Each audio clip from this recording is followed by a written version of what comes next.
You ever look around and feel like some people just have this invisible tailwind pushing them forward while you're stuck fighting a headwind every single day? Well, we're about to dive into a really powerful idea from Apostle Joshua Selman that totally redefines favor. It's not about luck, it's about a system you can actually learn. So let's get right into it.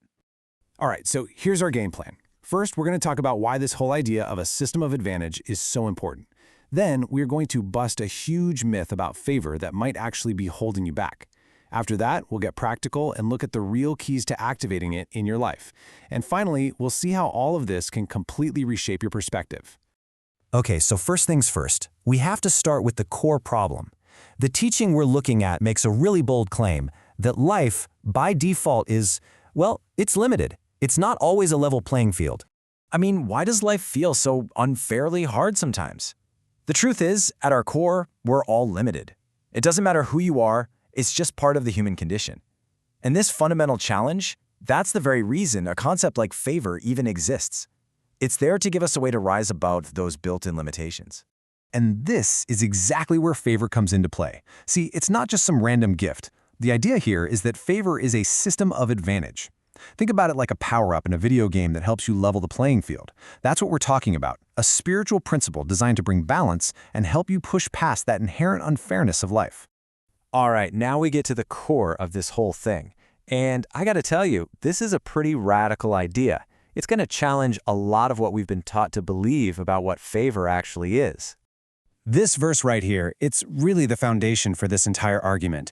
Notice how it draws a straight line from good understanding to favor. It's almost like one causes the other. And the flip side, it says the way of transgressors, people who go against these principles, is hard. There's a clear connection. And here it is. This is the big game changer. So many of us have been taught that favor is unmerited, that you can't do anything to earn it. But according to this teaching, that view isn't just incomplete, it's actually disempowering, right? Because if you think it's all just random chance, you'll never bother to learn the principles that attract it. The truth is, favor is something you can actually cultivate. Okay, so if favor is merited, that leads to the obvious question. How do you earn it? Well, the first key, and honestly the most important one, is a principle called honor.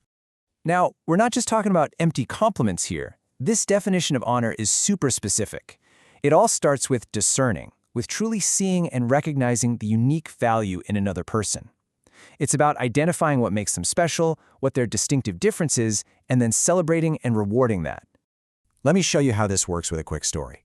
So picture this. There's this young lawyer. He's smart, he's capable, but he's just struggling. He's at his wit's end. So he goes to a successful senior advocate, a highly respected mentor, and asks for help. So what the mentor does next is strange. It's completely unexpected. He doesn't offer him money, he doesn't give him a job. He just takes the young man for a walk, right out in public where all the business leaders and potential clients can see them, just walking and talking. You can imagine the young lawyer is probably thinking, what is this? Is this it? He's confused, maybe even a little offended. But then, the moment the senior advocate leaves, everything changes. The young lawyer gets approached with a massive, life-changing business deal. So, what just happened? What was the magic trick here? Here's the secret. The mentor didn't give him cash. He gave him something way more valuable, his credibility. By simply being seen with him, he honored him. He basically transferred a piece of his own reputation onto this young man. That is the power of honor. It's a key that can unlock doors that money could never, ever open. So honor is like the master key, but it's not the only key on the ring. Let's take a look at the other principles you need to build a life that's marked by favor.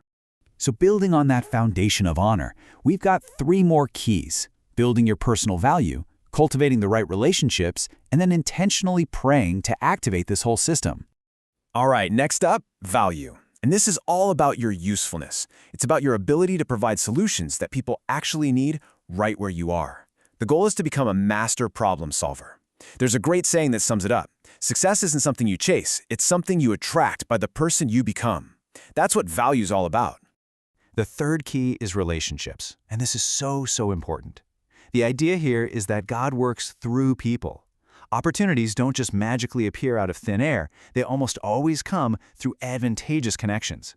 That's why building a strong, strategic network isn't just a nice-to-have, it's absolutely essential for your lifting. And the teaching breaks these relationships down into 4 main categories. You have divine connectors, the people who introduce you to whole new worlds. You have men of influence who lend you their credibility, just like in that story. You have gifted people, the experts who help you execute.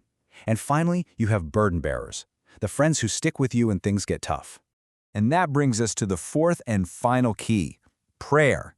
This is the activation step. It's about being intentional. You're not just sitting back and waiting for favor to fall on you. You're actively engaging and asking for this system of advantage to start operating in your life. So let's bring this all home. What does this really mean for you today? How does changing your thinking from favor being random luck to it being a merited system actually change how you live your life? This quote really just says it all, doesn't it? In this kingdom, who hates you does not matter, but who likes you matters. When favor is working for you, it means the right people, the people who can help you, are drawn to you. And that one shift can literally change the entire course of your destiny. So I'll leave you with this to think about. Of all these keys we talked about, honor, value, relationships, and prayer, which one of those four do you need to focus on right now? Which is the one that if you really zeroed in on it could be a total game changer for you?